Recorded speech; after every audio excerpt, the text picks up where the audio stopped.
I had zero prerequisites to get into product management, and I've done a serviceable job myself. You have basically two options. One, you can enter a really junior role at a mid to large company, or you can enter a startup. If you're looking at being a PM at Google, a PM at Meta, that you do need to look at how did people get from here to there, and you will see a little bit more of that like classic sort of business into PM, straight out of school or straight out of graduate school path.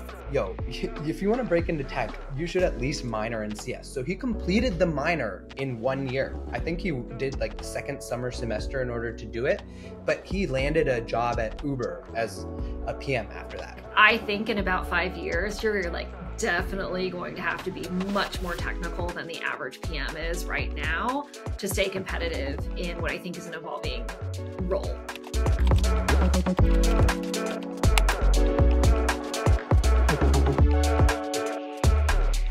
So I'm just gonna dive right into it. A couple weeks ago, I got to chat with Aakash Gupta and Claire Vo, two kind of like product celebrities. And I knew that when I talked to them, I wanted to ask them how people can break into product management if they don't have any prior product experience. And I wanted to ask this because a lot of folks are interested. They want to know, like, how do I get started with this awesome career path? So I asked them for some advice, and the insights they gave were phenomenal. I'm so excited about them and a little bit jealous that I didn't come up with those insights. Now, real quick before diving in, I want to do a little plug for everyone involved in this video. First of all, if you like this kind of content, make sure to subscribe, and you can even like this video too if you really want.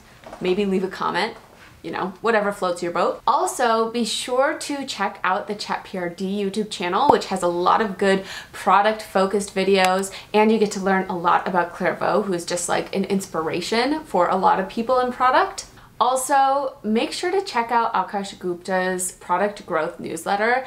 It's an amazing newsletter filled with so many insights, and he's just got so much experience and is good at sharing insights and giving advice for people in product management. So there's all the plugs. Without further ado, let's dive into the interview. Bye.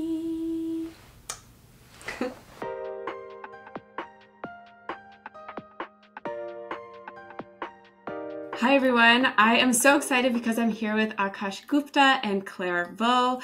Aakash is the creator of the Product Growth newsletter, has gone from PM to VP of product in his career, super impressive career. And I have Claire Vo, who is the founder and creator of ChatPRD and a 3-time CPO. And CPTO, I shouldn't forget that. So thank you guys both for being here. I want to talk today about just how folks can break into product management. This is a discipline that a lot of people really want to work in, but it's so hard to do that if you don't have product experience on your resume. So who better to ask than the two of you?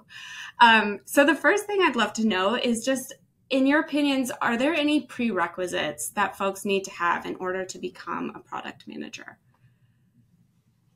I will dive in first because I had zero prerequisites to get into product management, and I've done a serviceable job myself. So I have to say no because I was absolutely not by degree or experience, quote unquote, qualified to be a product manager, but I made my way here. And so I have one of those very lucrative liberal arts degrees they tell everybody to go out and then get into tech. So I studied history and got out of university and just wanted any job that would hire me. And I actually got hired as a copywriter. So I came in from like sort of a marketing copywriting background. I was technical. I had coded from when I was a really little kid, even through high school, and selling websites and that kind of stuff as a service, but I had never done it professionally or in a company. I just happened to get a job at a startup writing copy, and I was employee number 13. And I ended up being the second product manager there because what I realized was product is just words that instruct people through an experience or to a goal, especially if you're doing digital products, right? You're basically putting words on screens, sometimes with a box around them. Sometimes it's a box you put words in, and you try to get somebody from here to there. And I was very good at words, and I was very good at getting people here to there. And so I started from a very non-traditional path, and as somebody who's then worked their way up from APM all the way to chief product officer, and even chief product and technology officer, running both product and engineering, I've hired so many people that have had that classic PM background, but I've also hired people out of technical support and sales and product marketing and design. And I do think PM is one of those generalist roles where, from my point of view, there isn't one background that makes you a perfect PM. You can really come from anywhere. 100% agreed. I don't think that there is maybe a background or a degree that is a prerequisite, but there is, I think, some personal characteristics that you want to think about when you're a PM. So the first thing is you have to be able to have a lot of meetings in the day. There are some of you out there who are listening to this who are like, I operate best with 2 meetings a day. You're not going to have that ever as a product manager. Even your entry-level PM job is going to have 4 to 5 meetings a day. By the time you get to Claire's level, you'll have 16 meetings a day. I certainly did as a VP of product. So you're literally booked all 8 hours of the working day. So, and they're typically triple booked, and you're choosing like, this is the one out of the 3 that is high leverage. Okay, I'm going to say no to all 3 just because my CEO asked me something. So you're dealing with a high demand job. You're going to be in a lot of meetings. And even though people originally used to say PMs were the CEO of the product, you're actually facilitating decisions. So you also have to have that capability that you like working in teams. If you were that person who just never could succeed in team sports or something like that, it might not be the job for you, because you're basically doing a team sport as a job. You're helping the designer, the tech lead, all together come to decisions. And once you reach Claire or VP level, then you're helping all the execs and the CEO and the investors understand the product vision. So it's always going to be a team sport. So those are like the personal characteristics that I would emphasize. And then I would say that there are some very well-trodden paths to becoming a product manager. So you should try to figure out which archetype of path. So of course, like, I've hired people who were a former teacher. I've hired people who had a history degree like Claire. Of course, all those people did, but each of them still followed this well-trodden path, which is that if you are a very experienced tech professional or a professional, you're typically going to take a down level into product management. That's path 1. So if you were a director, maybe you'll be like a manager, or maybe even just a senior ICPM. The second path, which is really common, is I'm in college, Akash, I really want to get into product management. You have basically 2 options. One, you can enter a really junior role at a mid to large company. So don't have your eye on those senior PM roles, but like an associate PM or a rotational PM.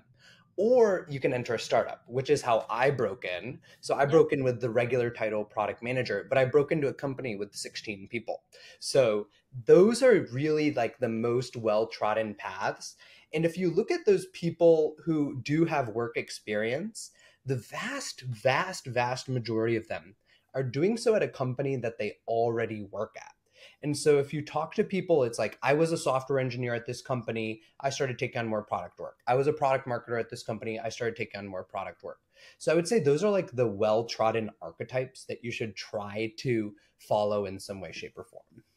Yeah, and you and I might share the same point of view, which is there's no one archetype, but there is a pretty standard archetype that lands sort of APM rotational roles in very large companies, and those are often MBAs that go into those roles, like select universities. So there are, I think your and my experience are maybe colored by the types of companies we choose to work at and the types of companies we hire for. But I do think there are, if you're looking at being a PM at Google, a PM at Meta, that you do need to look at how did people get from here to there. And you will see a little bit more of that like classic sort of business into PM, straight out of school or straight out of graduate school path for larger companies. And I would also caveat that with, so I took on like 20 college students, and the ones who got the RPM and APM roles, actually, this data kind of blew my mind. They all had CS degrees. Yeah. So these big companies really want that technical background for the RPM, APM role. Yeah. And all of them, on top of those CS degrees, they were regularly participating in hackathons where they were creating their own products.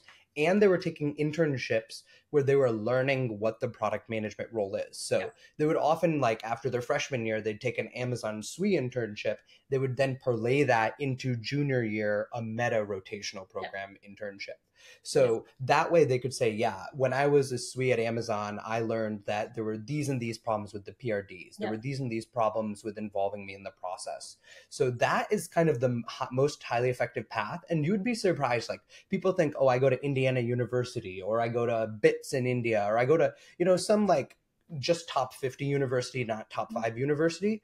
Actually, those people still can break in. Yeah, totally. It's just more about having the CS degree and having kind of that product experience plus internships. Yep. Got it. Cool. That was just a ton of great information. Thank you both. One question that I often get asked is, do you have to have a CS degree, or do you need to know how to code in order to be a PM? So I don't have a CS degree, and I still run a very large engineering organization. I consider myself fairly technical. So the answer is like, of course, no, you don't have to. Mm-hmm.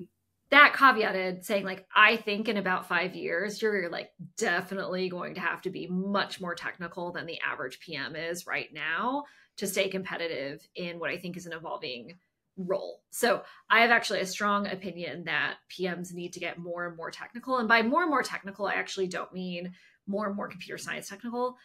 I believe PMs need to go further in the ability to build, whether that's like prototyping, designing out APIs, figuring out these things using no-code tools. I think PMs need to build builder skills. And I would say the past 3 to 5 years, very different in product management. There was maybe not that demand on the product manager. And I think in the next 3 to 5 years, there's going to be a significant demand there, or at least there will be if you work in my org. Yeah, I think there's, again, sort of bifurcation of the role. So if you're early career, I would highly recommend getting some sort of technical chops. So myself, like my dad was a professor of computer science. I've been coding apps my whole life. I still do programming. So I think that technical basis for me, even though I didn't have a CS degree, was incredibly helpful. And I highly recommend like anyone who's in high school or college listening to this, you should take the courses. Yes. I know somebody who I met who was after his junior year at University of Chicago. He went to University of Chicago for economics. He took all the classes. He'd basically completed his major. Then I was like, yo, if you want to break into tech, you should at least minor in CS. So he completed the minor in 1 year. I think he did like the second summer semester in order to do it, but he landed a job at Uber as a PM after that. So if you want to do it even like late in your career, if you're just hearing about it, it's still worth doing. Or let's say you have 3 years of experience, you're working in customer success today. I think that you should take some weekends, take the easy classes at Stanford or MIT. Both of those are free online on YouTube for programming, and you should get the basics of programming. And then what you want to do is you want to learn more about what it looks like at a big company. So at a big company, it's not exactly like, your single files that you're doing in your homework classes, but you're like having to read a giant monolithic repo and then learn about it. So those are like the 2 elements of technical skills if you're early in your career. I mentioned there's this bifurcation. I do find that being a product exec, especially at a big company, so not like necessarily the scale of company that Claire's currently leading, but like, let's say like a Google or an Affirm that I worked at or an Epic Games, the product leadership job is an exec job. And some of the best product leaders that I worked for, they might not have even had much product management experience. They might have been like a founder, and then they were a VP, and then they moved into a senior director of product role. As I mentioned, they usually do take that down level. But if you're in that senior stage of your career, you're already working like 50, 60 hours a week and you have a family, you don't have time to take these technical courses. I think that then what you want to focus on is like the product slant of being an executive, because all your executive skills will still translate over. And so for you, thinking about, Lenny has a bunch of amazing deep dives on how X company builds product. Reading those, listening to his podcast. I do a bunch of deep dives on how companies build product and their product strategy. So understanding their product strategy. I think that those almost become more important than the technical parts, at least in my experience at big companies. Yeah, I mean, yes and no. Also, like I work 50, 60 hours a week and I have my family and I still do technical stuff. So, the heart operates where the heart finds joy. Yes and no. And maybe this is another conversation we should have, which is yes, the role at this level is an executive role. It's a vision setting team fight. It's honestly a commercial role in many ways in a B2B operations. I spent a lot of time with sales. I spent a lot of time thinking about revenue and business line growth. And I think at the foundation of what we build, and I think this is a little bit of something that maybe I get PMs and product leaders curious about. The foundation, what we're building is software, at least in the type of product we're talking about. And I bias towards product leaders who can understand how technology can provide deep leverage to their product strategies. And so I really like to get people to stay anchored in the technology and in how we might build something. And especially in a moment right now where I think the foundational technologies on which we build software are going to look very different in the next decade than the previous decade. And I think in that world, it is upon the product leader to understand those technology waves and those fundamentals, in addition to the sort of product visioning. And then I'm, of course, taking this from somebody who has a broader role across product and engineering. So it's probably just self-selection bias. But I do think, the profile is changing, and I think you can see different profiles in different companies. Awesome. That's Agreed. all great insight. Aakash, you actually mentioned a couple of these, but I'd love to know if there's any specific trainings you would recommend. Can you say those ones you mentioned one more time? And then if there's any more that either of you recommend, I'd love to hear it.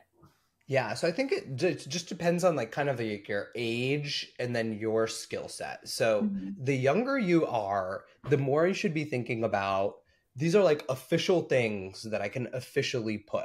So recently, actually, I just advised a bunch of people who have been graduating from CMU's product management graduate program. And you'd be surprised at the placements these people are getting. They're working at big tech as PMs. They're working at very good companies as PMs. So you don't need to like poo-poo on these degrees that are coming out. If there's a degree that says product management on it, or if you can get a CS degree, which is kind of the most preferred, you should definitely go for that. And even if you're the type that's like, oh man, like I'm not the best programmer, I'm probably going to end up with a 3.2 GPA versus I could end up with like a 3.9 as an English major, I would go for the 3.2 in CS. I think that that's going to be a lot more beneficial for you. But for all of you people who maybe like a degree isn't the option, you're a little bit further along in your career, the way I think about it is don't just focus on learning product management. Yes, you probably want to follow like Lenny and myself and Marty Kagan and Teresa Torres and some of these really inspirational people. There's also like the linear methodology, which is really popular these days that you can follow if you want to follow from a design leader. But you also want to learn like the core skill set. So we talked a little bit about the technical, so I won't dwell too much on that. You can find courses about it. But then there's the really important design skill set, which I feel a lot of people are missing. So really learning like, what is the double diamond process? How do we go about iterating on product design? And then there's the business skill set, which I also find some people are missing, which is like, they can't tell me what CAC stands for or what CAC to LTV ratio is or what the difference between net income and EBITDA is. And so you want to also understand that business side of things. And in addition to those financial metrics I just threw out, like the go-to-market motions, like how do you go to market in B2B versus B2C? What does account-based marketing mean versus outbound regular? And so getting those 3 areas of knowledge is what I would think about and trying to get the best sources for all of those. So what I like is newsletters. I'm a newsletter writer, so I just hit it with a hammer, but like there's awesome newsletters in all of these spaces. Kate Suma and Julie Zhu write great design newsletters. And the business side of things, CJ Gustafson writes a fantastic metrics newsletter. So you can kind of find like those types of resources. What do you think about that, Claire? Yeah, I was thinking about the business side, and something we haven't mentioned in a path into product that I think is actually really undersold, and people might poo-poo this, is I just love an X management consultant. I love them. I love them. Give them to me. They can analyze data 3 ways to Sunday. They work harder than anybody else on the team, and they know every single business metric, and I can put them in any meeting, internal, external, as high as you can go, and they will not embarrass me. Like, I love a management consultant.